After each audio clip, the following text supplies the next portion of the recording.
Ok. Buonasera a tutti e benvenuti. Io sono Vanessa Van Zan, Communication and Marketing Specialist in Nhood, e questa sera ho il piacere di invitarvi alla conferenza a Milano, la città 15 minuti, il modello LOC Loreto Open Community. Questa sera desidero ringraziare l'assessore ai servizi civili e generali Gaia Romani e tutte le autorità presenti con noi. L'intenzione di Nhood questa sera è di portare il suo approccio e la sua volontà nel migliorare, rigenerare e trasformare i nostri luoghi quotidiani, in risposta chiaramente alle necessità di cittadini, city user e quartieri. La città dei 15 minuti in questo senso è un grande esempio per noi, perché ci guida e ci consente di avvicinare tutti quei servizi di intrattenimento e i luoghi di necessità che sono utili ai cittadini e a chi sfrutta la città. Questa sera abbiamo anche l'onore di avere con noi il padre fondatore di questa teoria, che è Carlos Moreno, che ascolteremo poi in seguito, ed altri relatori con cui potremo approfondire questa teoria. Quindi ho il piacere di presentarvi Giancarlo Tancredi, assessore alla rigenerazione urbana del Comune di Milano, che ha già collaborato con noi in ambito pubblico-privato, Stefano Boeri, presidente Triennale Milano, che questa sera ospita la nostra conferenza, Carlo Masseroli, direttore strategia e sviluppo di Nhood, che è la nostra guida nei progetti di rigenerazione urbana, Hélène Chartier, che è la direttrice pianificazione e progettazione urbana C40 Cities, che è il bando che ha dato vita alla rigenerazione di Piazzale Loreto, e Giordana Ferri, direttrice esecutiva di Fondazione Housing Sociale, che è un tema molto caro a Nhood, siccome il caro vita e il caro affitti sono tematiche molto importanti e prioritarie anche per Nhood. Quindi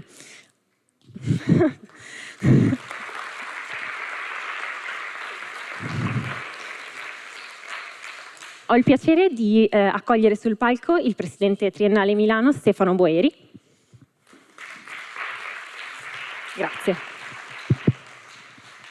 No, grazie, solo due parole per ringraziare Nhood per questa serata di riflessioni. Ovviamente la presentazione del progetto di Piazzale Loreto è anche l'occasione per una riflessione su una città che sta cambiando e che sta davvero ripensando a una diversa distribuzione e articolazione dei servizi al cittadino. Io credo che da questo punto di vista l'idea urbanistica e politica, lo ripeto, urbanistica e politica di Carlos Moreno è stata giustamente seguita e è diventata giustamente un modello di riferimento per moltissime altre città del mondo, oltre che naturalmente Parigi, e Milano da questo punto di vista ha certamente le risorse per poter essere una delle città che dimostrerà un'accelerazione sostanziale nell'accesso e nella prossimità dei servizi ai cittadini. Credo anche che il tema che Moreno ha proposto insieme a quello della prossimità sia quello della connettività, cioè di come una città oggi deve essere in grado di connettere pubblico e privato, come Nhood fa col Comune di Milano in questo caso, di connettere i sistemi ambientali, come fa anche il progetto di Piazzale Loreto, e di connettere anche tutte le comunità di ricerca e di innovazione che la città offre, e dunque non poteva, come dire, esserci luogo migliore che Triennale per ospitare questa serata. Grazie ancora.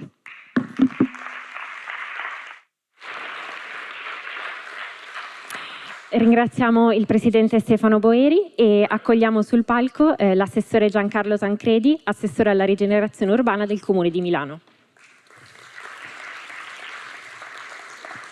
Grazie, buonasera. Intanto un saluto da parte del nostro sindaco e siamo veramente molto onorati di avere qui a Milano Carlos Moreno. Grazie di questa iniziativa, di questa bellissima iniziativa a Nhood e a chi ha organizzato questa serata. Penso sia noto, abbastanza consolidato il fatto che a Milano e all'amministrazione che governa questa città piacciono molto le idee di Carlos Moreno. Milano sta seguendo i principi della città di prossimità, della città dei 15 minuti. Penso che sia, diciamo, nella tradizione e nell'evoluzione sia delle città europee che di Milano stessa proprio il principio della città di prossimità, e per quanto riguarda Milano è anche nel processo di rigenerazione della città, perché Stiamo andando in una direzione ben precisa, che è quella di superare il radiocentrismo che ha caratterizzato, diciamo, l'urbanistica della città fino diciamo, a pochi anni fa, poi con Porta Nuova, con City Life, con altri progetti già, come dire, si è superato questo schema urbanistico della città, e ora la città sta cambiando molto, come diceva Stefano Boeri, cambierà molto e soprattutto cambierà creando una rete di nuovi poli, di nuove centralità connesse tra di loro, che farà appunto di Milano una città diversa da quella che è attualmente, ma a mio modo di vedere molto migliore. Si tratta nella sostanza di riqualificare le periferie, che è sempre il tema centrale dell'urbanistica, soprattutto nelle grandi città. Quindi questo processo di rigenerazione però deve essere accompagnato da una strategia sullo spazio pubblico, e la città di prossimità e la città dei 15 minuti è una strategia sullo spazio pubblico. Allora Milano ha realizzato le piazze aperte, che sono interventi di riqualificazione e di rigenerazione anche a costi sostenibili e in tempi rapidi. L'esperienza straordinaria di Reinventing Cities, di cui LOC Loreto è uno dei progetti simbolo, ed è anche un progetto che chiaramente mette fortemente in discussione i paradigmi della mobilità a cui siamo stati abituati. E più recentemente introduciamo uno strumento che è quello dello studio d'area. Lo studio d'area diciamo, copre quella scala intermedia fra la pianificazione urbanistica, il piano, diciamo, urbanistico generale della città, e i progetti attuativi. Si sente una grande necessità di esplorare questa scala, di scendere, diciamo, sul territorio, di capire quali sono i problemi del territorio, quali possono essere le risposte proprio per attuare concretamente la città di prossimità, la città dei 15 minuti. Qualcuno ha detto sì, certo, nelle zone semicentrali a Milano c'è già una città dei 15 minuti. È chiaro che la sfida è nelle zone più esterne. E per le zone più esterne noi abbiamo pensato a uno strumento che è un quadro di riferimento, che è un quadro di linee di indirizzo per gli interventi prioritari proprio sullo spazio pubblico. Le connessioni, nuove piazze, il riutilizzo, la riconversione di alcuni immobili pubblici, la creazione di servizi, diciamo la commistione fra servizi diversi in uno stesso edificio. Siamo partiti con Mosaico, che è lo studio sull'arco ovest della città, il quadrante San Siro, e poi ora abbiamo completato sulla fascia est della città sistema nord-est, che è, diciamo, l'analogo complementare di Mosaico sulla fascia ovest, e stiamo contribuendo col Municipio 5 alla predisposizione di uno studio nella fascia sud. Potete trovare questi studi sul sito del Comune di Milano, sono già pubblicati, e farvi un'idea diciamo, di questo nuovo strumento che a mio modo di vedere sarà l'elemento che potrà mettere realmente in pratica il principio di città di 15 minuti anche per Milano. Vi auguro veramente una piacevole serata e sono sicuro che avremo da Carlos Moreno molti stimoli, molti contributi utili per la nostra città. Grazie. Grazie per l'intervento. Adesso abbiamo il piacere di accogliere il direttore strategia e sviluppo Nhood, Carlo Masseroli.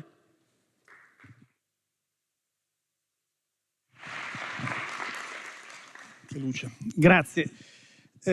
Dunque, noi siamo quei developer, quei folli, quei visionari, se vogliamo dirlo in positivo, che stanno provando a fare progetti che nessuno finora aveva fatto. Ve ne cito tre. Il primo è certamente questo qua di Loreto. È la prima volta che uno sviluppatore privato riqualifica una piazza esistente. Questa è una sfida eccezionale, perché è una sfida che noi stiamo interpretando non appena dal punto di vista progettuale, ma dal punto di vista anche della gestione. Stiamo cercando di realizzare qualcosa che ancora non c'è. e crediamo moltissimo nella relazione tra pubblico e privato, e quindi accettiamo questa sfida diciamo in salita perché avremo a breve, adesso vi do una notizia, una seminotizia, vi confermo che i cantieri cominceranno prima di novembre, non voglio dirvi settembre perché non vorrei essere smentito dai fatti, però più o meno a ottobre cominceranno. Il dialogo tra noi e il comune è serrato, c'è una volontà comune e quindi comincerà un cantiere che avrà un grosso impatto sulla città, di fatica, ma di una prospettiva futura di una città in evoluzione, in cui parte nella sua riqualificazione dagli spazi pubblici. Crediamo tanto a questa relazione tra pubblico e privato, tanto è vero che abbiamo ragionato su un progetto anche che stiamo portando avanti, che si chiama Drop City, che non è un progetto real estate, non è un progetto, è un progetto chiamiamo di placemaking, cioè di creazione di un luogo. In via San Martini, una via abbastanza degradata di Milano, la conoscete guardando la stazione centrale sulla sinistra, beh, quel luogo, quella via un po' pericolosa, nei tunnel sotto la stazione centrale, vogliamo trasformarla in un luogo, in un punto di riferimento per architetti e designer della città e del mondo. Questa è la grande ambizione. Il terzo progetto che vi racconto, che vi cito più che raccontarvi, si focalizza invece fortemente su un processo innovativo, ambizioso dal punto di vista del processo e anche del progetto. Si tratta della copertura dei binari dietro la stazione Cadorna, che allargherà il Parco Sempione di circa 30.000 metri quadri, trasformerà, questo è l'obiettivo, la stazione Cadorna in un polo intermodale, perché è un luogo che è adeguato per avere un progetto di questa natura, internazionale. Un progetto che oltre ad essere ambizioso dal punto di vista diciamo del contenuto, lo è anche dal punto di vista del processo. È la prima volta che uno sviluppatore privato, e qui ho un forte timore nel processo che stiamo iniziando a gestire, utilizza il partenariato pubblico-privato per far partire un progetto di rigenerazione urbana, focalizzato sull'interesse pubblico, la cui sostenibilità economica viene a diventare consistente attraverso la realizzazione di qualche edificio. È una modalità innovativa, per cui recentemente, ci sono qui anche gli amici di Scenari Immobiliari, abbiamo invitato la città a partecipare ad un convegno che si focalizzasse proprio su questo tema, partenariato pubblico-privato e rigenerazione urbana, perché vogliamo che diventi cultura.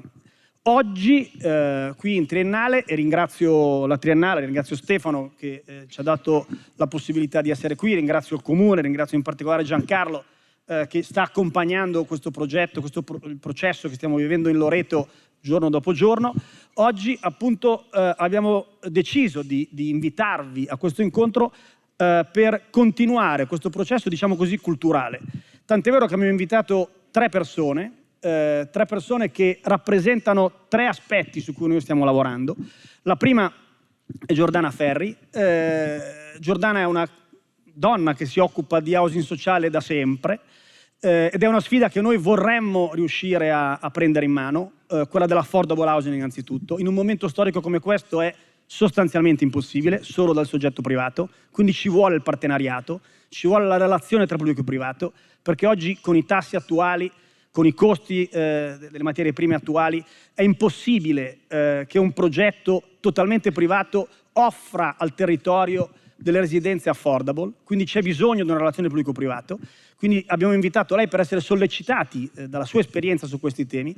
Abbiamo invitato Hélène Chartier, che io ho avuto il piacere stamattina di conoscere, abbiamo trascorso un'oretta insieme, che è diciamo, l'interlocutore privilegiato per tutti i progetti che hanno a che vedere con Reinventing Cities, quindi il mondo del C40.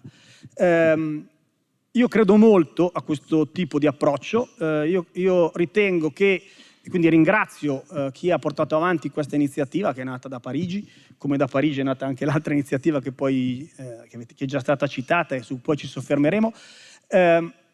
Ringrazio molto questo processo che è partito anche nelle città d'Italia del Reinventing Cities, perché soprattutto ha creato cultura, sta creando cultura della relazione tra pubblico e privato. Il privato non può fare sviluppo senza interesse pubblico, il pubblico che non è in grado di fare rigenerazione urbana ha bisogno dell'investimento privato e delle competenze private nazionali e internazionali per trasformare le città. Ecco, magicamente questo strumento sta portando questa cultura anche in Italia, eravamo un po' più indietro rispetto agli altri paesi. E infine ovviamente Carlos Moreno, che ovviamente tutti conoscete, che per noi è uno stimolo enorme rispetto all'obiettivo di contribuire alla qualità della vita delle città. Uno sviluppatore privato che oggi non ha come prima preoccupazione la qualità della vita delle persone che useranno e abiteranno i luoghi che vengono trasformati, certamente non riuscirà a fare trasformazioni che neanche dal punto di vista economico potranno stare in piedi. Quindi per noi è diciamo, stimolante poter avere le relazioni di questi nostri 3 invitati perché ci aiuteranno, sono convinto, a incrementare, a migliorare, a correggere gli errori che stiamo facendo, a migliorare il modo in cui cerchiamo di trasformare la città. Quindi lascio a questo punto a loro la parola e li invito a venire sul palco. Tutti e 3 insieme. Non so dove... Credo che per prima intervenga Giordana. Tu hai bisogno del microfono? No, faccio il valletto. microfonata dovremmo... Ok. Allora, buonasera a tutti. Ringrazio Nhood per l'invito, ma soprattutto Carlos Moreno per avermi coinvolta in questa ardua discussione, nel senso che mi ha dato come compito quello di capire, diciamo, come l'abitazione deve trasformarsi in relazione alla città a 15 minuti, che è un tema che in parte sicuramente... Ah, scusate, forse c'è... Questo che presentazione è, scusate? Ah, ok, vabbè, intanto io... È un tema che ovviamente noi che abbiamo molto presente e con la città di prossimità abbiamo, diciamo, lavorato e contribuito in qualche modo anche a, diciamo, sviluppare alcune teorie. Io volevo partire però appunto da una mostra, nel senso che la prima volta che noi abbiamo veramente affrontato questo tema della città di prossimità è stata in una mostra proprio che si è tenuta proprio qua in Triennale nel 2017, poi la mostra è stata a Milano, a Roma, a Manifesta a Palermo, a Torino alle OGR, ed era una mostra che appunto si intitolava New Urban Body, nel senso che noi avevamo individuato in alcuni organismi della città un po' come gli avamposti dispositivi in qualche modo della città di prossimità, cioè degli elementi che aiutano la città a svilupparsi. E da dove siamo partiti per pensare a questo? Cioè abbiamo pensato appunto che in realtà l'evoluzione dei modi di abitare, di lavorare, di incontrarsi e di fruire dei servizi si stava modificando. Stiamo parlando prima del Covid. In realtà questa cosa poi, come sappiamo bene, ha avuto un'accelerazione molto forte. E che cosa intendevamo per evoluzione dei modi di vivere e di abitare? Proprio, diciamo, la differenza nel percepire, nel vivere il tempo, lo spazio e la proprietà anche in modo strategico. E quindi per proprietà si intende proprio il fatto di poter utilizzare degli spazi in una condizione che non è quella della proprietà e che non è quella dell'affitto, ma diciamo di altre possibilità, spazi che sono all'interno della città e che rendono la città interessante. Questi appunto li abbiamo chiamati organismi urbani multifunzionali, appunto New Urban Body, perché riescono a rispondere in modo adattivo e flessibile alle esigenze che ha ognuno di noi di costruire un proprio quotidiano all'interno della città. Allora, questo quotidiano noi quando lo pensavamo, non lo pensavamo, diciamo, lo pensavamo a una città pre-pandemica dove tutti andavano a lavorare in ufficio e dove comunque c'è l'idea di costruire un percorso all'interno della città per in qualche modo poter usare gli spazi della città e gli spazi di prossimità era già, diciamo, un elemento importante. Ovviamente questa cosa in questo momento è aumentata ulteriormente, quindi la possibilità di crearsi dei percorsi e di esplorare la città e di usare la città come un'infrastruttura di servizi è un elemento che sulla città di prossimità ai 15 minuti è il cardine. Quindi, andando molto velocemente, le caratteristiche principali che noi abbiamo individuato in questi New Urban Body che sono, non so, i diversi coworking che noi vediamo, che non hanno una sola destinazione, appunto sono luoghi che sono vissuti da persone molto diverse tra loro, quindi possiamo avere delle funzioni, diciamo, a reddito, tra virgolette, come delle funzioni no profit, quindi degli spazi utilizzati dalle persone del quartiere, e quindi questa è una ricchezza, no? Cioè, perché le persone che poi attraggono sono persone diverse, sono utilizzati quasi a tutte le ore. Qui diciamo, il parametro del tempo è importante, no? Perché nella città di prossimità la temporalità è un parametro importantissimo, perché è quello che, cioè, fa sì che il quartiere abbia una vitalità durante tutte le ore, e non è facile, nel senso, averla a tutte le ore, mentre invece questi spazi di solito offrono i loro spazi sia alle persone che già li abitano, ma anche a delle persone esterne. Scusate che, ecco, ok. Animati da un'ampia gamma di attività, quindi di solito non c'è mai una sola attività, cioè non sono monofunzionali, c'è l'abitare con il lavorare, i servizi, il divertirsi, quindi non c'è più una monofunzionalità, e sono promossi e gestiti da diversi attori pubblici e privati, organizzazioni locali e cittadini. Quindi, diciamo, non c'è un unico soggetto che li promuove, ma sono soggetti diversi, con una natura profondamente diversa. Quindi questo proprio molto velocemente per inquadrare un po' appunto il tema della prossimità in relazione all'abitare. Quali esempi c'erano all'interno della mostra che poi noi abbiamo ripreso e sui quali noi lavoriamo anche all'interno dei nostri progetti? C'erano, appunto, questo è un co-living storico, uno dei primi di Londra, che appunto ha sia l'abitare che il lavoro, ma non solo, ha un ristorante, ha degli spazi che, diciamo, riescono a diventare una cerniera tra lo spazio privato e la città, e quindi sono come proprio, noi li abbiamo chiamati degli avamposti all'interno della città, che vivono quasi 24 ore su 24 e riescono, diciamo, proprio a popolare la città dei 15 minuti, ed è una struttura principalmente abitativa. Ho portato gli esempi proprio più famosi, nel senso, nella mostra, poi comunque c'è un sito della mostra che si può vedere. C'è il Kalkbreite, che è un esempio importante di abitare collaborativo, e qui appunto noi abbiamo gli spazi della casa, e quindi della casa privata, una guest house, quindi altre forme di abitazione, ma soprattutto abbiamo degli spazi, per esempio, aperti, che sono pubblici, e degli spazi a servizio che sono utilizzabili dalle persone che abitano questi appartamenti. Quindi qui arriviamo all'abitare, no? E a come si sta trasformando l'abitare, almeno nella nostra, diciamo, visione. Allora, l'abitare sicuramente è un pezzo fondamentale della città, è quasi banale dirlo, no? Ed è un elemento che, cioè, a seconda della densità e della monofunzionalità, distingue in qualche modo il centro dalla periferia, al di là, diciamo, degli elementi geometrici che caratterizzano questo, cioè di una cosa che sta vicino al centro o che è esterna. E sicuramente la monofunzionalità o la monoclasse, in qualche modo, ancora distinguono alcune parti della città, no? E per monoclasse non intendo solo le periferie, nel senso che cioè anche il centro, per esempio, pone dei problemi in qualche modo alla città 15 minuti, perché, come diceva prima Tancredi, ci sono delle parti della città che sono già 15 minuti, ma sono come la corona che sta intorno al centro, che è la vera città ibrida. In realtà la città anche centrale, magari post gentrificazione, in realtà ci sono alcune parti delle città che iniziano già ad avere un declino. È un problema che Milano non ha ancora, ma molte città europee o statunitensi hanno delle parti, cioè, che sono state gentrificate e che poi vivono un declino. Quindi l'importanza, diciamo,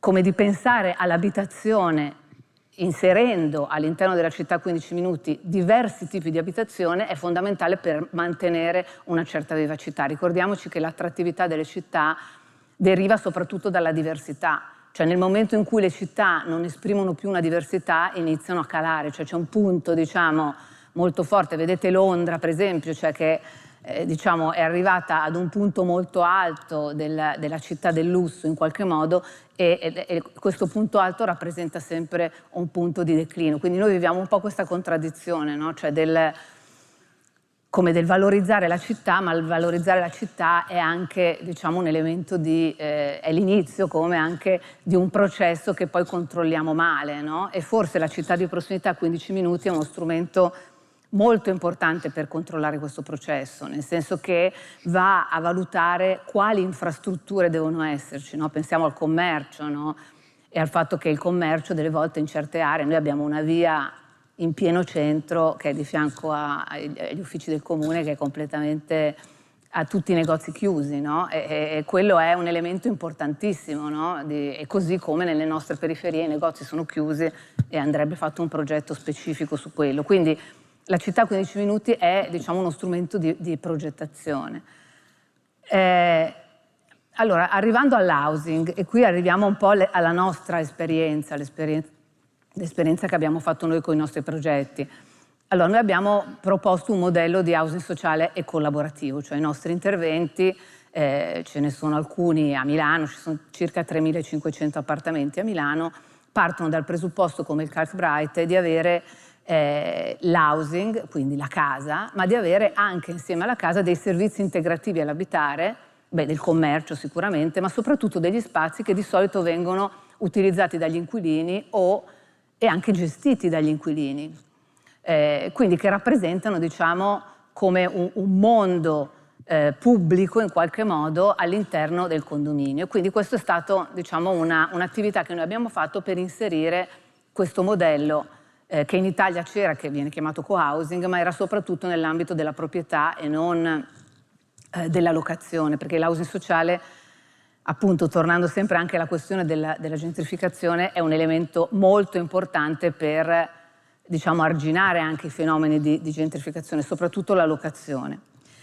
Questo modello funziona molto bene, però poi noi abbiamo deciso come di fare un salto rispetto a questo modello, nel senso di un po' disgiungere il modello collaborativo dal progetto specifico, perché in questo momento c'è un rapporto diretto tra l'abitare e gli spazi comuni, e le persone che abitano quegli appartamenti hanno, diciamo, a disposizione quegli spazi comuni.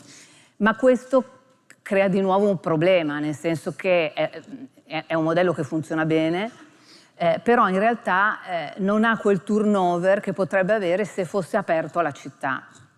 Quindi quello che noi stiamo un po' pensando nei nuovi progetti, alcuni di questi progetti sono proprio dei progetti di Reinventing Cities, quindi quello di Greco o quello del Macello, cioè di passare a una zona adattiva e collaborativa. Cosa significa? Cioè che l'abitare si possa portare dietro sempre questi spazi comuni, questi spazi, diciamo, neutri, che però in questo caso sono aperti al quartiere, quindi che il progetto collaborativo non si lega alle persone che abitano quegli immobili, ma è diffuso, come in questo schema abbiamo tentato di spiegare, a tutto il quartiere. Quindi nei prossimi progetti le persone che abitano il quartiere verranno, diciamo, coinvolte nel processo del progetto collaborativo e nell'uso di questi spazi. A questo si aggiungono diversi progetti che possono essere, per esempio, il fatto di avere un acceleratore di quartiere e delle attività, e questo il Comune di Milano sta lavorando su questo e noi stiamo lavorando con loro, cioè di poter avere, cioè, degli hub locali che aiutano le attività locali che fanno una fatica pazzesca a rimanere in piedi, a poter strutturare correttamente, cioè, la propria attività e a poter sopravvivere, così come gli imprenditori locali, quindi ad arricchire il mondo che sta appunto a 15 minuti, perché tra l'altro nei nostri interventi noi abbiamo tantissimi residenti che hanno preso gli spazi commerciali e quindi è interessante, no, vedere proprio come si crei un tessuto locale che è proprio funzionale al modello che Moreno ci ha, diciamo, insegnato. Quindi io mi interrompo perché so che il mio tempo mi sa che è già finito e forse mi sono ampliata troppo. Questo è un po'... Grazie Giordana. È tutta una ricerca che mi sembra che sia proprio in fieri, quella dell'abitare, perché appunto Carlos, quando me ne ha parlato, che ci siamo incontrati, proprio ha stimolato questo aspetto. Brillante. Grazie Giordana. Hélène, a te. Hello everyone, thank you very much. I'm sorry, I will speak English. I would love speaking Italian. Next time you will speak Italian. Yes, I need to work on it. So I'm Hélène Chartier, I'm the director for urban planning, urban design at C40, and C40 is a global NGO who is working with cities to help them to accelerate their climate action through various different programs. Just, I wanted to explain a little bit and to mention how C40 has been working to accelerate the 15-minute cities since already 4 or 5 years. So just wanted to come back a little bit to the origin of the problem we are facing in the city. We know that the past urban models that has been shaped in the past century after World War II has been started through the introduction of the cars in the cities. And when cars arrive in the cities, they have created 2 major problems for our city. The first thing they have done is that basically they have run all over the other functions of the public space.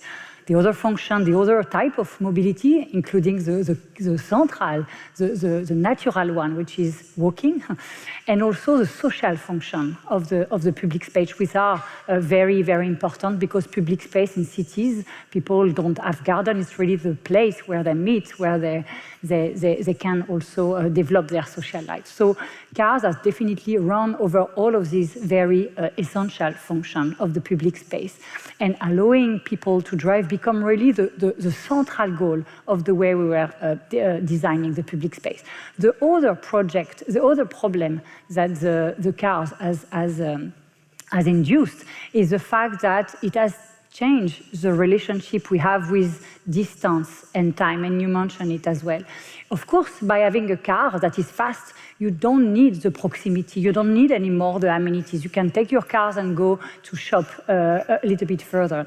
And because it creates this new function, it has it has removed the amenities from the services and the amenities from each of the neighborhood. And it has created a model of cities where the neighborhood became over-specialized. So we have the residential areas that are developed in the cities and are separated from the business districts, that are separated from the commercial area, and all of them connected by transport systems that were mainly car-oriented. And these introduction of the car are basically have generated most of the problem the cities are facing today. Of course, air pollution that come from cars, GHG emissions that come from cars, but also the fact that, developing these residential areas increase the size of the housing, so it's also create more emissions that come from the building. It has also consumed the natural land in our country, which is also a key problem in terms of climate, but also biodiversity. But even in terms of quality of life, it has also created major problems. Of course, long commute, people, it has had this need to commute every day, and a lack of amenities and quality of local life in many neighborhoods that were over-specialized. So there is really, and this is a discussion that is very active within the urban planning ecosystem, that we need to find a way to urbanize in harmony with the people and nature. And that's where there is one element that I wanted to mention before mentioning the 15-minute city, that is really, especially in our global north cities where the demographic growth is not so important, especially in Europe, there is a need to stop this model. And one element that I think is important, and I want to mention it, it's also stopping urban sprawl. That's really something, and we are facing a contradiction here because we are all discussing about the 15-minute cities and everything, and at the same time, after the pandemic in France, where I live, there was an explosion of the urban sprawl with people wanted their individual house and everything. So we need to also fix this contradiction. And the national government in France has tried to put together a law called Zero Artificialization Net to say, We totally stop the urban sprawl. And believe me, this is today a law that is fighted by many, many real estate developers, even some mayors and everything. And this is a key element we need to fight for, because this is also a way to make the case for city. But we cannot make the case for compact, mixed-use cities only by this type of law. We also need to make the case for urban living, because we know urban living is the best sustainable way of living. There is many study we are showing that is a more resource efficient, a more energy efficient way of living. But we need to create a model that is livable, desirable, so people want to stay in cities. We don't want people to live in cities, so we need to create an urban environment that is desirable. And I think that's where the 15-minute cities has been absolutely a game changer, because it has created a model of sustainable and desirable cities. It has really created a positive narrative for the ecological urban resolution that we must do. And I was advisor of the mayor of Paris before. I can see how, when partnering with Carlos, she has changed the narrative also. She was working on the Berge de Seine, of transforming the mobility, only focused on the narrative of we need to do it for air pollution, for GHG emission. But, you know, in the daily life of the people, it's complicated. When she started her new campaign, she embedded the 15-minute cities advised by Carlos. And I think it has been a game changer, because she proposed a vision of the city that makes sense for the people, that makes sense for the daily life. So I think it's very important to harness a model of urbanism that is sustainable, but also desirable. And it's also a vital tool for climate change. And it was very important for us, as all of us, as urbanists, that the IPCC report, which is really the report of the climate experts, recognize this model as an important model to reduce emissions that come from the bad land use planning. And they say that adopting globally the 15-minute city principle could cut the GHG emission by approximately 25% by 2050. So this is a way to create the desirable city, but also a powerful way to reduce emission. So there is this global momentum that is happening all across the world. It takes different names in different cities across the world. Some cities are speaking about the 15-minute cities, city of proximity, 20-minute neighborhood, vital neighborhood, whatever. All what is important is that all of these encompass the same principle and the same element. So what is the 15-minute cities? And we have been working, I will mention that, with Carlos Moreno since quite a long time now. It's really something which is, I think, changing the model of urban planning we have developed, which has been very monocentric. Several speakers before me mentioned it. This model where the amenities and the public space well-designed was only for the wealthy and central area. We need to create a model of metropolitan development that is polycentric, that is made of multiple or mosaic of complete and walkable neighborhood. And that's the central element. And sorry, try to change the slide. I can't. Yeah. So there is 3 key principles that we have been working on with Carlos and the cities of the C40 network to say what are the key principles that make a complete neighborhood. The first one, which is everyone has done, is really the mix of use and the access to the essential amenities, services, and parks that make the life livable in a neighborhood. This is also making the public space as the living room of the neighborhood, a place where people can meet, can play, can socialize, as well as easily walk and bike.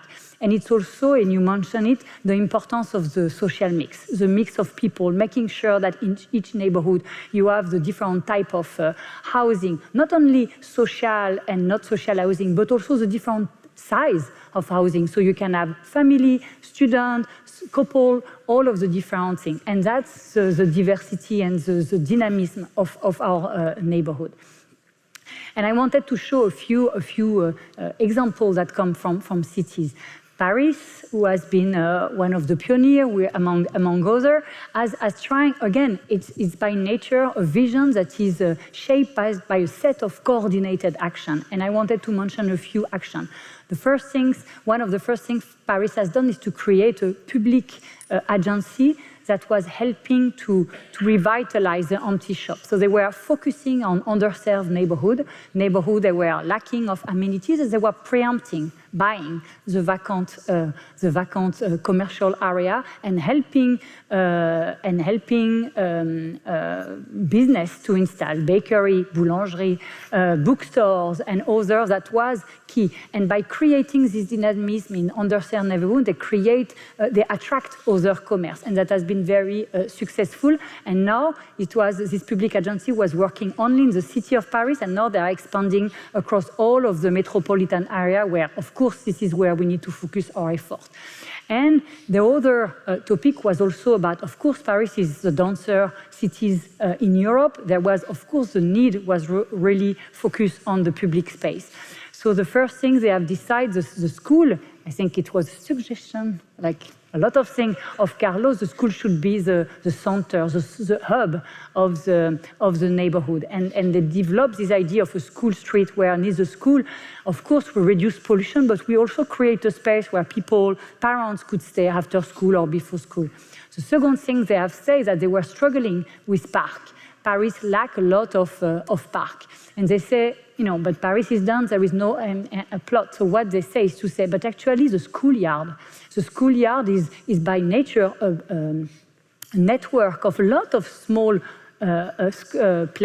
playground. And they have basically redesigned all of the schoolyard, or a lot of schoolyard, already 100 have been done, with newer green area, like a much better design schoolyard, and they open them after school, during holiday, during the weekend. So basically it became a schoolyard during the day and a new park, an easy park, a proximity park for the rest. They have also decided to remove 50% of the city parking space to transform them into a green space.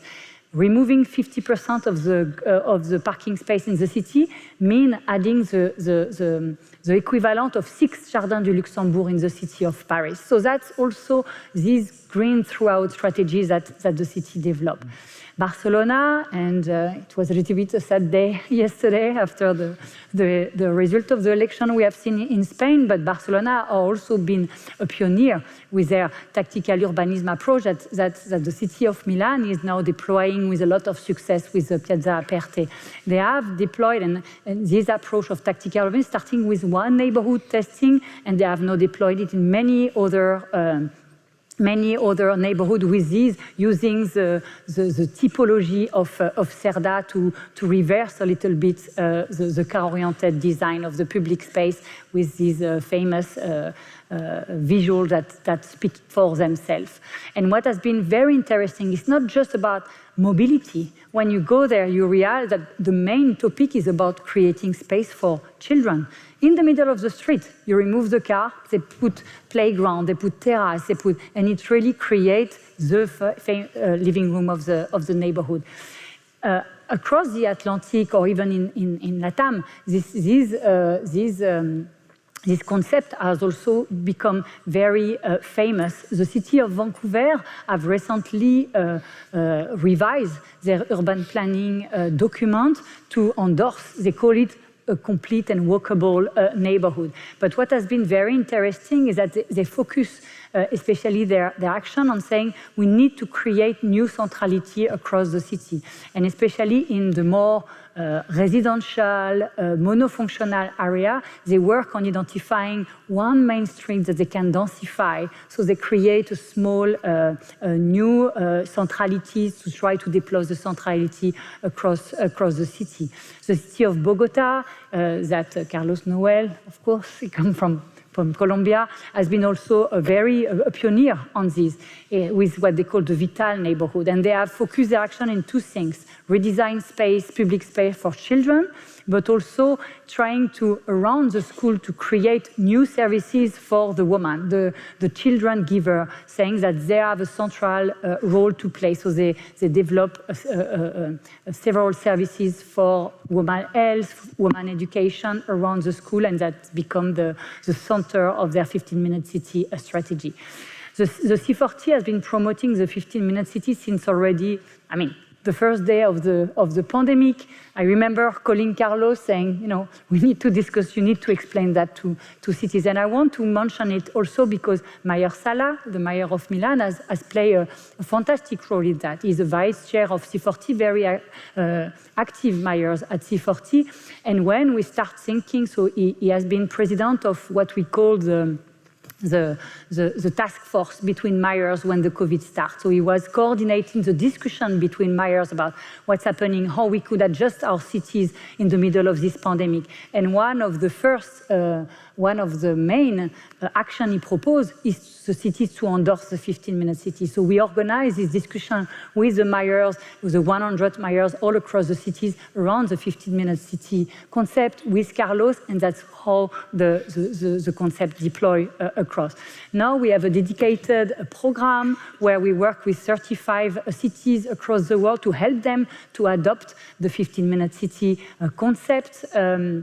And also to develop a pilot, neighborhood pilots, so work at the neighborhood scale to identify a set of coordinated action to help the neighborhood to go a little bit more in the direction of the 15-minute. And this afternoon, we worked with the city of Milan on this, so that's very important. We also work with the cities to adapt the concept to each of the contexts. I think it's very important. Of course, 15 minutes is a vision, and Carlos will explain that better than me. But this is also, we need also to go now in the implementation phase. So what does that mean, a 15-minute for each typology of neighborhood? It's not the same for a monofunctional residential area than for a city center, than for a business district. So we work to create a toolbox of solutions and policies so city can adapt their vision for each of their typology of neighborhood. One element is also key for desirable and sustainable cities is if we want our compact city to be livable, we need to incorporate nature. The WHO says that we should have 9 square meter minimum amount of green space per capita. If we look at the Greater Paris today, half of the cities are far below this rate. So this is also a key topic for our cities. And there is no more and more study that show the power of nature to help city to fight the impact of climate change. And I like this diagram because, of course, we know, of course, dense cities are more, when there is a heat wave, they are more vulnerable to heat wave.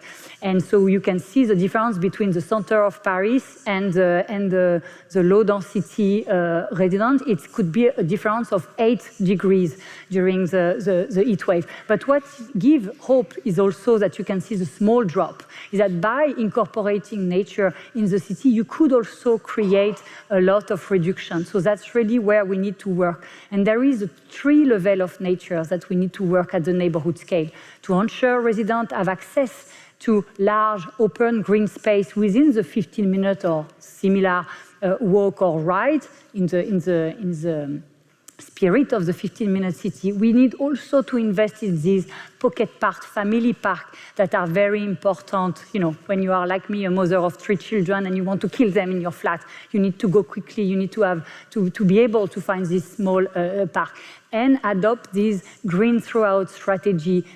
Trees in the park, trees in the street, on the wall, on the rooftop of the building, because it's work to reduce flooding and heat risk. The city of Medellin in Colombia has been probably a pioneer to reintegrate nature in the city, and that's really something that cities across the world are doing. And I think and that's what also we celebrate today. I think the project of Piazza Loreto transformation is in that sense very like a model for this sustainable and desirable 15 minutes urban regeneration. It basically transforms a heavy traffic roundabout to a sustainable mobility hub with active mobility integrated and a lot of public space that are designed for the people and not for the car. It has transformed a physical barrier in the middle of the city to a new centrality, a new hub with new amenities and services. And it has transformed a place that where there was just a few trees to a micro-forest that could also increase the nature in the cities. And this, of course, this project is also close to my heart because I have been working at C40 6-7 years ago, starting on reinventing cities, this competition. And I want also to mention it because it has been a fantastic model for public-private collaboration. We cannot change the cities only with public intervention. We also need the private sector to do the part of the job. And I think that was the idea of reinventing cities, how we could create a model where public and private could come together and work together for the common good. And I want to say, when we start reinventing cities, one of the first cities where we was on board was Milan, and we have been working closely with the team of Milan to shape a competition that makes sense. And now the competition has deployed in 19 different cities. There is already 37 projects that are in phase of implementation. And let me finish by saying that I know there is currently in Milan the third edition of Reinventing Cities with this focus on housing a neighborhood from the design around the principle of the 70s, 60s. And I think that, I know it's not an easy project, but I think it's such an important project to include, to adopt the 15-minute city in this typology of neighborhood, in this more complicated neighborhood that has been shaped with all of the bad urbanism model that we mentioned before. Thank you very much. Grazie. Grazie Elena. Adesso lascio la parola a Carlos Moreno per la sua Lectio Magistralis. Adesso ascoltiamo la Lectio Magistralis di Carlo Moreno, poi vediamo a che ora finiamo e decidiamo alla fine. Okay. Carlos. Je vais faire un début.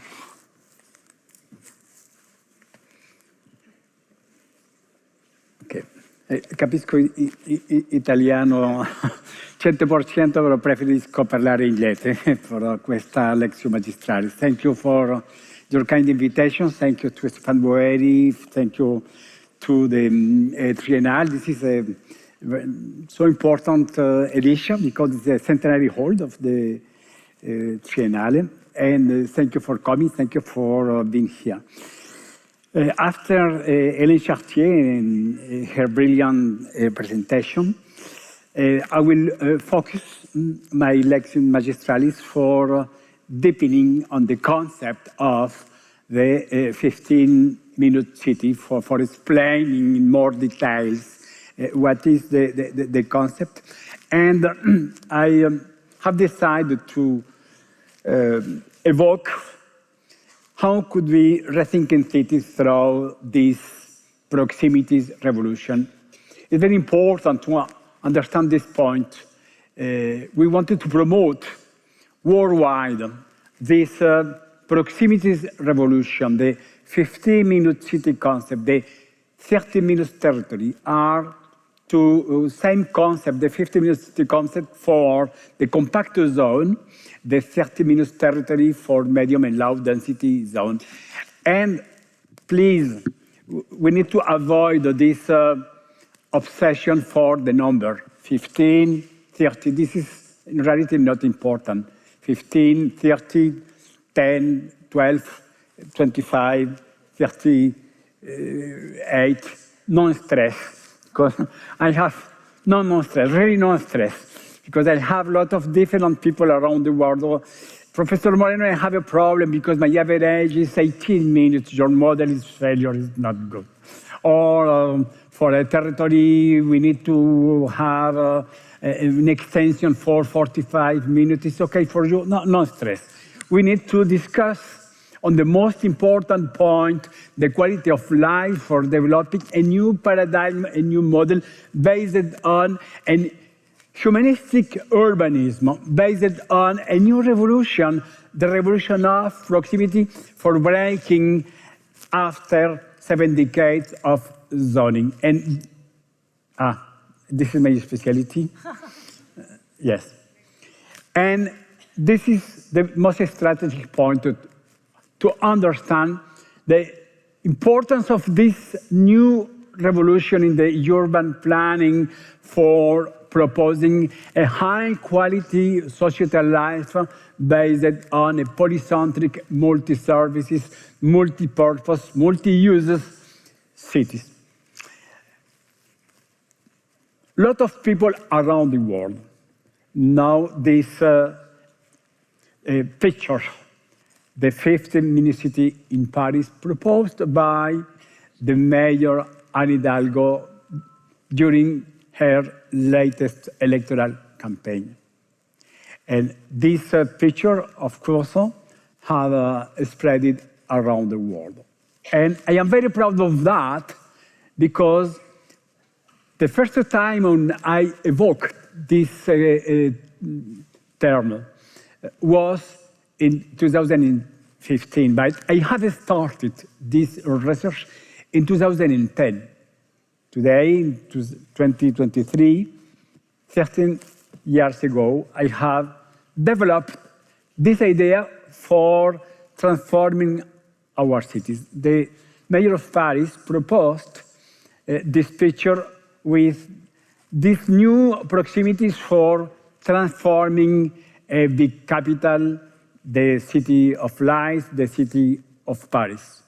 And in reality, when I have started with my team in 2010, this research, I wanted to break with the global concept of smart cities. I'm not urbanist, neither architect.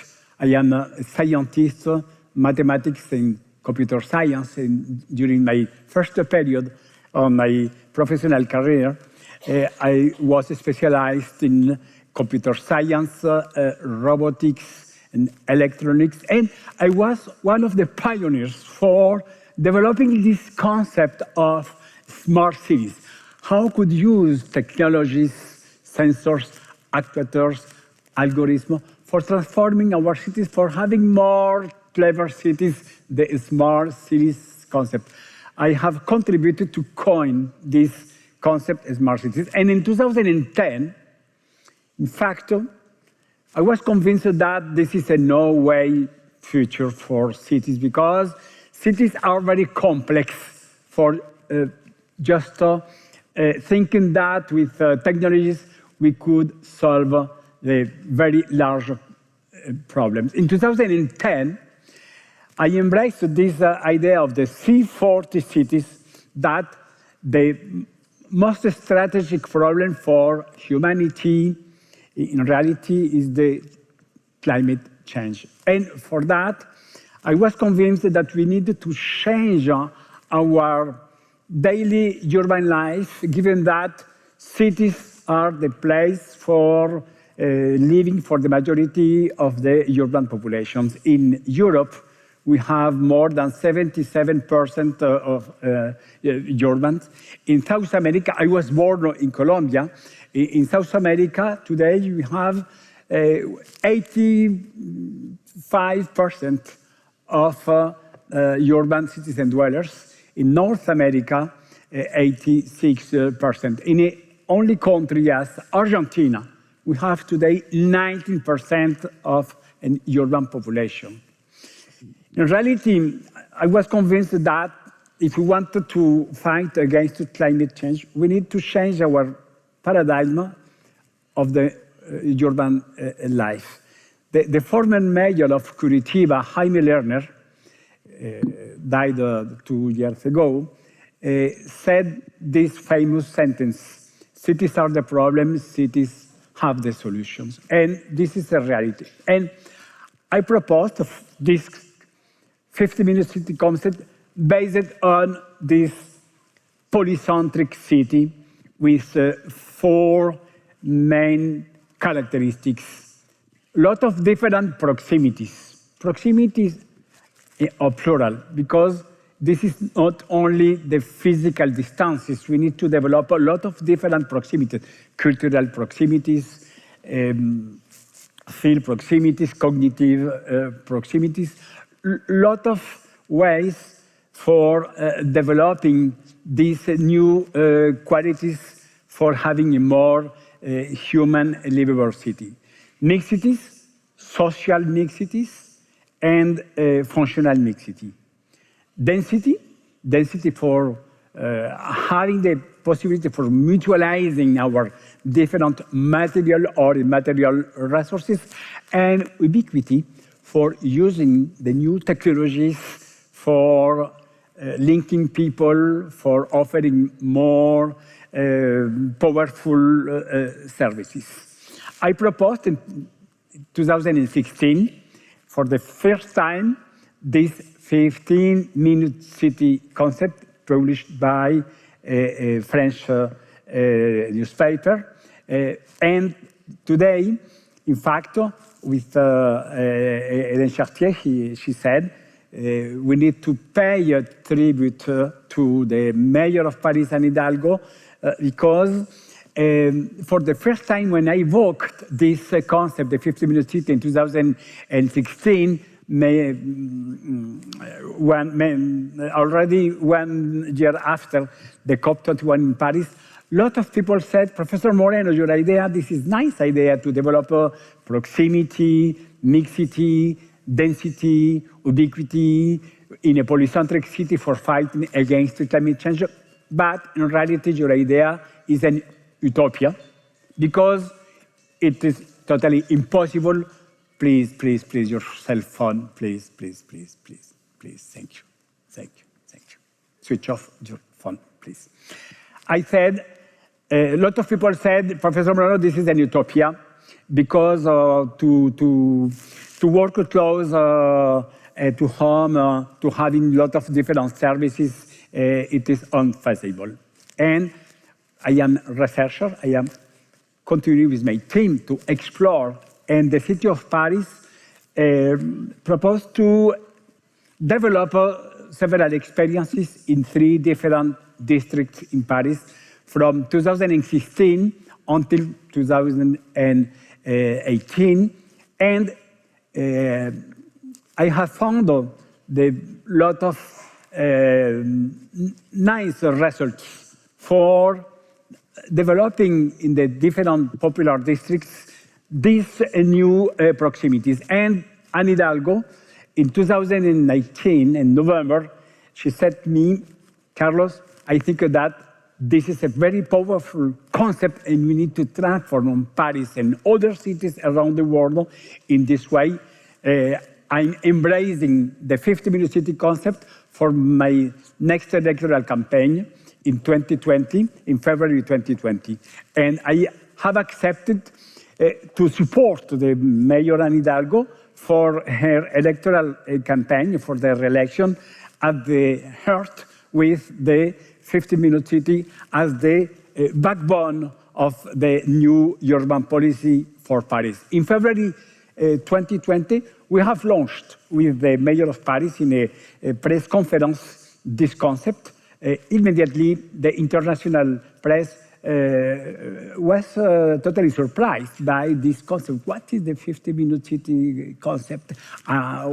We have explained, and a few weeks after, in March of 2020, we have this surprise of the emergence of the COVID-19 pandemic. And Elena said, just after the emergence of the COVID-19, we have with Hidalgo this concept for developing Paris with the concrete electoral program.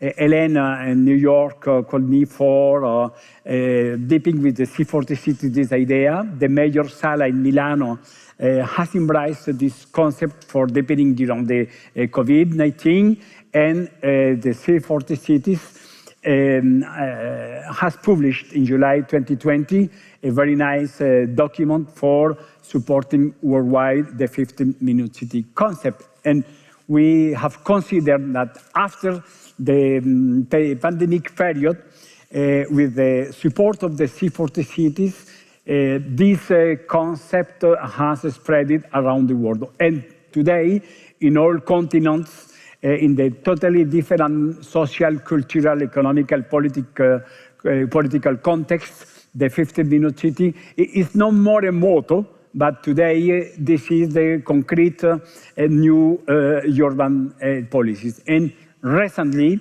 during the latest World Urban Forum in Katowice in Poland, UN Habitat has embraced this concept. In the World Cities Report of 2022, the 15-minute city concept is one of the 6 key recommendations for developing this implementation based on this principle to satisfy daily needs in a close proximity for each one of us. We have received in October 22 the Scroll of Honor of UN Habitat, no more for the 15-minute city concept, but we have received for developing this global movement. And I think that we are very proud of that. This is today a reality. The 15-minute city concept is no more a concept. The 15-minute city concept has become a global movement spread around the world for accelerating the implementation of the transformation of the urbanistic model, to develop the new implementation of the urban agenda, and to live differently in this post-COVID recovery period. For finishing with the global context, we are very proud of the support of the UCLG international organizations, United Cities and local governments, for supporting this idea. We have proposed in October 2022 in South Korea, in Daejeon, the Pact for the Future of the Humanity with the triptych people, planet, and government. I am one of the 4 writers of this new manifesto for promoting in the topic planet proximity as the most powerful key in the modern urbanism today for developing this humanistic way. In fact, for putting in a nutshell, the 15-minute city and the twin concept, the 30-minute territory, have opened a new dialogue, a new debate, a new very rich exchange in cities with the mayors, president of metropolises, policymakers, stakeholders, private sector, international organization of mayors, institutional and organizations, and the citizen dwellers for transforming our cities and territories with a new practice in a global scale. What is in fact in the details the 15-minute city concept and the 30-minute territory? The first point, of course, this a climate emergency in all continents. We have been living in a urbanized worldwide. The 15-minute city is an emergency with a very relevant impact every day around the world. We need today to live differently. We need to work differently. We need to live and work without this constant stress. We need to escape of this massive minerality in cities. We need to break with this unhumanized cities. We need to develop another kind even of transportation. I said often in the different conferences that we have accepted the unacceptable. We have accepted for 7 decades a new normality, a long daily commute. We have accepted the single function of infrastructure that existed today. We have accepted to misuse the different infrastructures and buildings. We have accepted to live with the infrastructures just for in single use.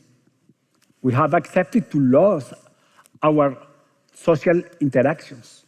We have accepted to live in segmented, fractured, zoned, unequal cities.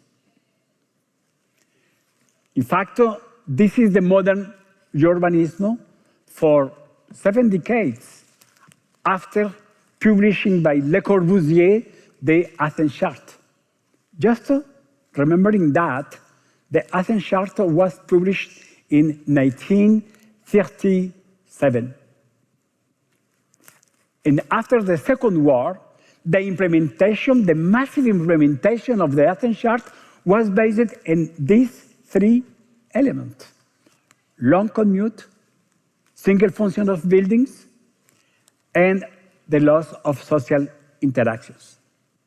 This was a planetary revolution for 7 decades in all continents, in all cities, in the big metropolises, in the big cities, even in the middle cities.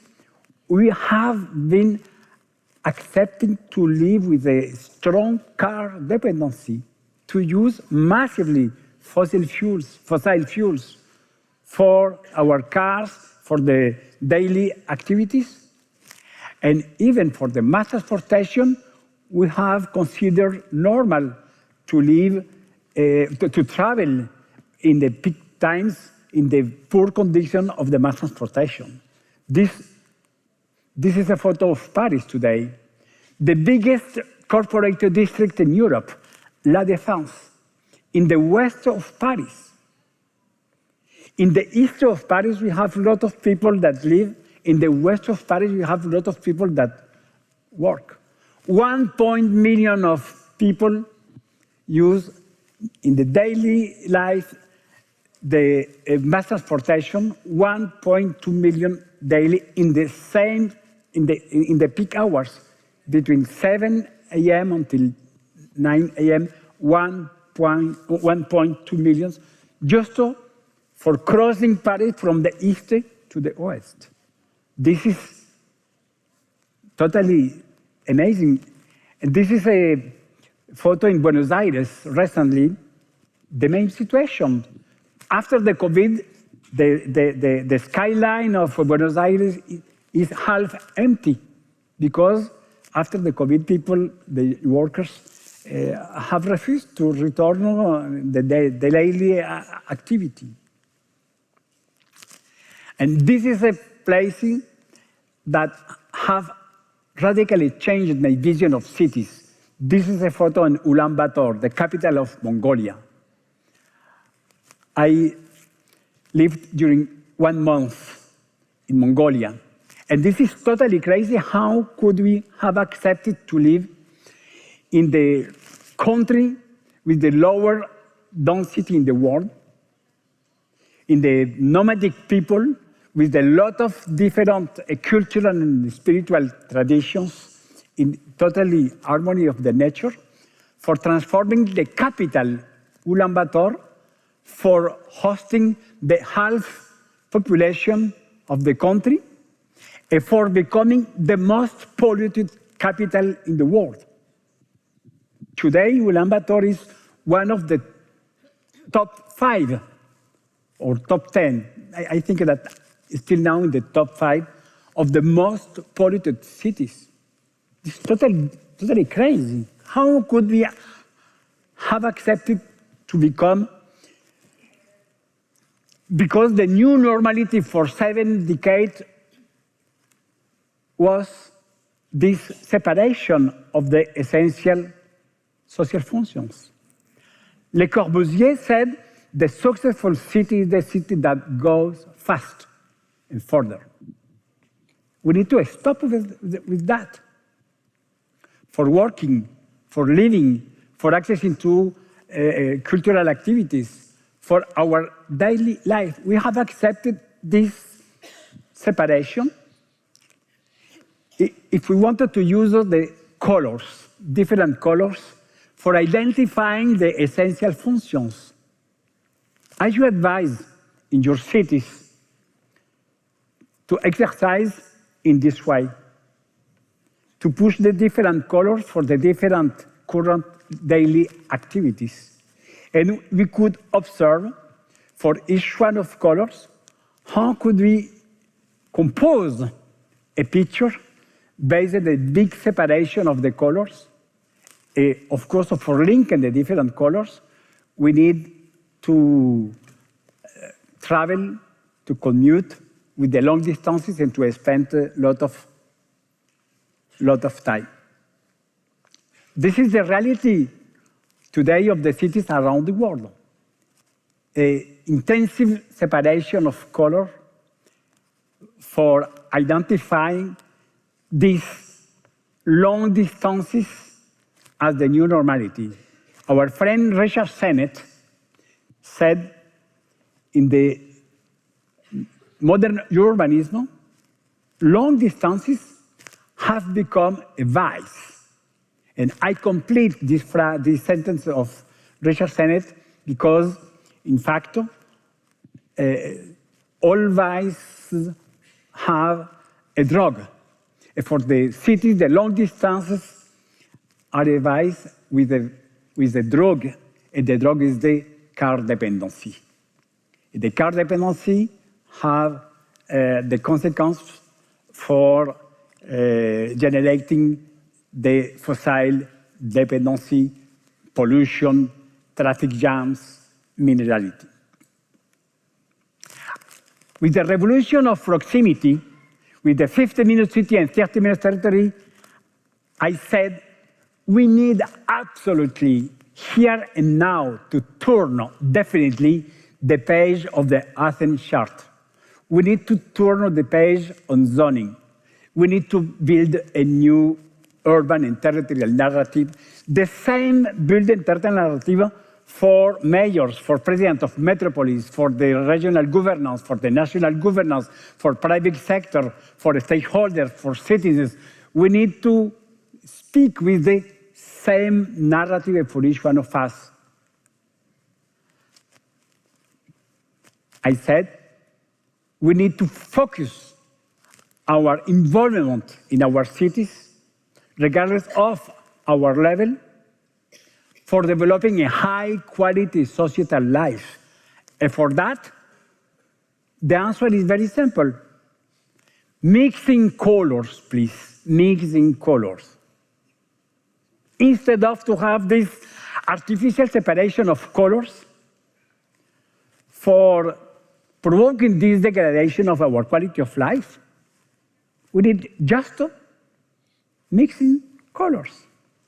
If you have the possibility for mixing colors in our city, in our territory, in our region, in our nation, we will develop a happy proximity, and we will develop a new paradigm for having a real high-quality societal life. This is the core, this is the heart of the 15-minute city concept, the 30-minute territory. And this is very simple to understand that this is not a question of 15 minutes or 30 minutes or 10 minutes or 12, 25, 32. No, the question is to have a polycentric organization based on this mix of colors. My scientific contribution with my team is not to propose a proximity, because from the beginning of the 20th century, Clarence Perry has proposed in the USA the modular unit neighborhood. Jane Jacobs is my source of inspiration in the 70s. She proposed the livable city. The new urbanism in the UK and after in the USA, the new pedestrianism, the time geography of the Pritzker Prize or Thornden Hagenstam. Our scientific contribution, my personal contribution, was this double picture, to develop a polycentric organization for mixing colors. What kind of color we need to mix? This is the great question. We have proposed these 6 colors to live in the good conditions, to work without long commute, to supply for creating local jobs, local employment, local activities, local commerce, one-point shop. Fourth, to care, to develop the health and physical medical services. Fifth, to learn, to develop education, culture, entertainment, movies, cinema, theaters, schools, school for kids, high schools, university. And sixth, to enjoy, guys, to enjoy, ladies, to enjoy.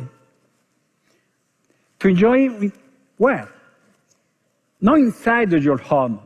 No, to enjoy in the public space, to reconquer your public space, to reconquer the public space with vegetalization, with air, with water, without pollution, for having a real democracy in the public space, for respecting women in the safe conditions, for mixing the generation, elderly people, kids, etc. 6 essential functions. Each one of social functions has a color. The secret of the 15-minute city and the 30-minute territory is just to mix the colors in all territory for developing this polycentric city. 15 minutes, I said, in the compact zone because we could develop a more capability, and by capability, because they are the low carbon mobilities or the public transportation. And the 30 minutes territory, this is exactly the same model for promoting in the medium density zone, not only capability by capability, but to introduce the electrical vehicle in the car sharing modalities with the on-demand transport, virtual lines, etc. And we have complete this model with the new indicators of the quality of life of the 3 new indicators. The first indicator of my well-being, personal well-being with myself, with my family, with my friend. The second indicator, my sociability with my neighbor and my work colleagues. And the third one, my well-being with the planet, my ecological positive attitude. Not imposed, just for offering a choice. Polycentric organization and social circularity are the 2 essential elements for offering, on the one hand, short to low carbon distances, short to low carbon circuits, on the other hand, to transform our cities from the livability, from the housing, towards habitability, for offering not only a housing and social housing, but for offering a lot of different services, for including each one of us in our street, in our neighborhood. The key strategic element of the 15-minute city or the 30-minute territory is the rainbow of the high quality of societal life. Mix your colors, and you and your neighbor and your district and your city, all we will become in this happy proximity. If we wanted to continue to explore the strategic axis for developing this happy proximity, we have this matrix, the 6 essential functions with the color, the 3 indicators for mixing, and we have another question. Who are the users of this happy proximity? It is not the same situation in a Mediterranean city with the presence of a lot of retired people. It's very different in a city with the young people, with a city with the single man, single woman. We need to explore the profile of people that live in the cities. For completing this 50-minute city or 50 territory model, we need to understand the pattern of behavior for different users. And this one of our strategic development as researchers, to understand for a couple, for a family, for a student, for a retired, because the 15-minute city is not the same. For a teenager, it's not the same 15-minute city on foot as elderly people. We need to understand the differences. For that, we have developed different tools. The proximity fresque for simulating each one of different profiles, and a digital tool for identifying with the algorithm the different resources for exploring our proximity. The proximity fresque is a creative workshop for imagining these new and urban territorial proximities, for offering a manual game, for identifying the different profiles, and for suggesting the different proposals, how could we transform my territory or my city for developing this proximity. The proximity fresque is a new tool for empowering citizen dwellers, inhabitants, in the way of these transformations. And the digital platform is a digital platform for identifying the availability of the different resources. The power of the technology, the power of the artificial intelligence could help us for exploring our local areas, for finding the different material or immaterial resources, for having a happy proximity. And we have decided to explore a city, Milano, Paris, Buenos Aires, Bogota, Seoul. We could produce this kind of resources after these explorations. The radar with the 6 essential functions, the digitalization with the color for identifying the different resources, and the different high-quality societal life index, and the neighborhood livability index for having this big picture of cities.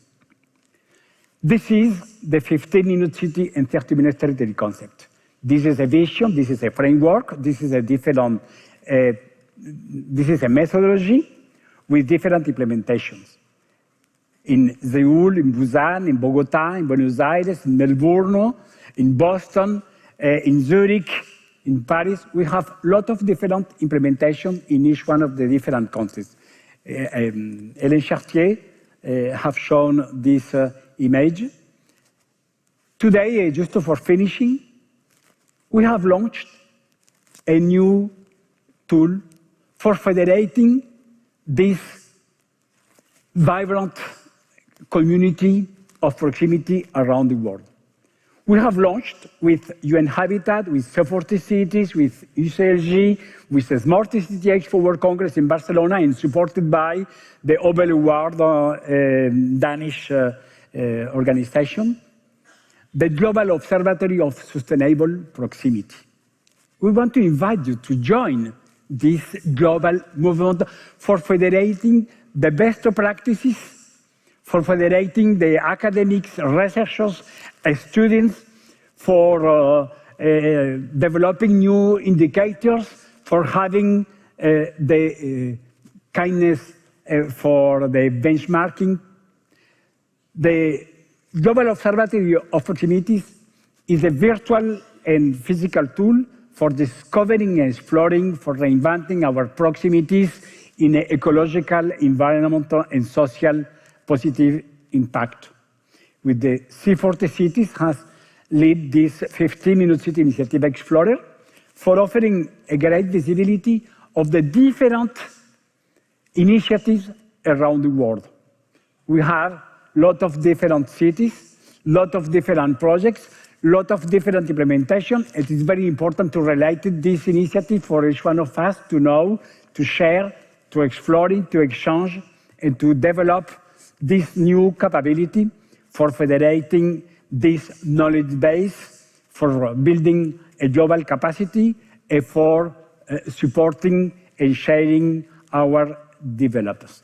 The Global Observatory of Sustainable Proximities wants to reinvent proximity, reinventing the useful time, offer this platform for the observatory, develop the different partnerships around the world, for developing different hubs in different continents around the world.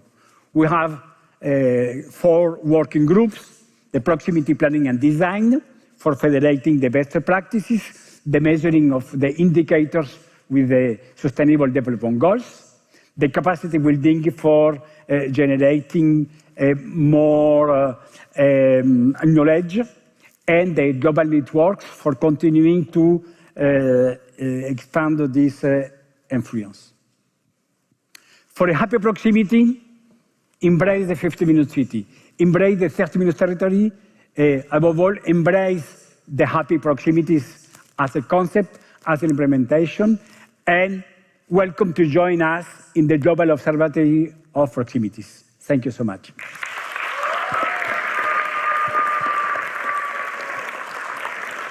Grazie Carlos. Thank you. Grazie Carlos, grazie a tutti i relatori, grazie a Giordana, grazie a Hélène. Direi che chiudiamo qui, non c'è spazio per le domande, sono le 9. Gli spunti sono tantissimi e direi buon lavoro a tutti. Io non vedo... Grazie. Grazie.